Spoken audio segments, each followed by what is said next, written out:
Sir एक minute sir please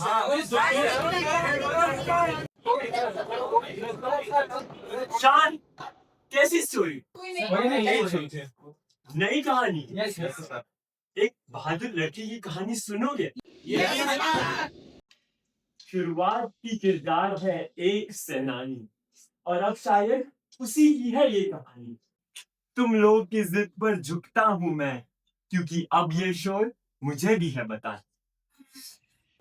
गुड़ियों का शौक ना रख, वो मिट्टी में बड़ी हुई, बिजली से न डर, वो तूफान में भी खड़ी हुई।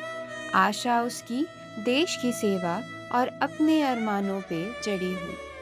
माँ बाप उसके घबराए हुए, उससे कुछ स्त्री की आस लगाए हुए, कि ब्याह के जाए और घर संभाले, आखिर क्यों है मर्दों सी रट लगाए हुए। पर इतने पर वो रुकी नहीं, दुनिया के अरमानों पे झुकी नहीं। इरादे बुलंद थे उसके, कठोरता से भरी नाजुकी नहीं। बस फिर क्या था, अपनी जगह बनाए वो चलती गई, हजार पड़ाव की आग में जलती गई, और धीरे धीरे खुद को साबित किया, कमांडर की पदवी उसके वर्दी पे फलती गई। पर एक दिन जिसका डर था वही हुआ, उसकी वर्दी के साथ क्या कुछ नहीं हुआ। इस समाज की जुबान बड़ी कड़वी है, वो कहते रहे दूसरों को बचाते हुए गई है, जो भी हुआ सही हुआ।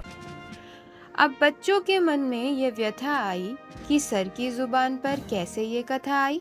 सवालों के झोंके वापस उठे और फुसफुसाहट कुछ आपस उठे। मैं जानूं उसे कैसे ना, वो फूल सी नाजुक सबकी चहेती थी। मेरा खून उसकी रगों में बहा, आखिर वो मेरी बेटी थी। वाहवाही की गूंज पूरे कक्षा में उठ गई, देश प्रेम की भावना हर कच्चे दिल में फूट गई। पर जैसे ही वो कक्षा से बाहर निकले, तिरंगे की लहर कुछ पीछे छूट गई। अपनी अपनी मस्ती में वो मशगूल जाते हैं, आधे दिन की छुट्टी की वजह खुशी के पीछे भूल जाते हैं। शायद मुड़ के अब देखते ही नहीं पीछे, और उस कहानी के शब्द अब मानो फिजूल जाते हैं। कुछ मिनटों पहले की शान अब धूल के बीच रह जाती है, अब इंसानों से दूर बस धरती के समीप रह जाती है।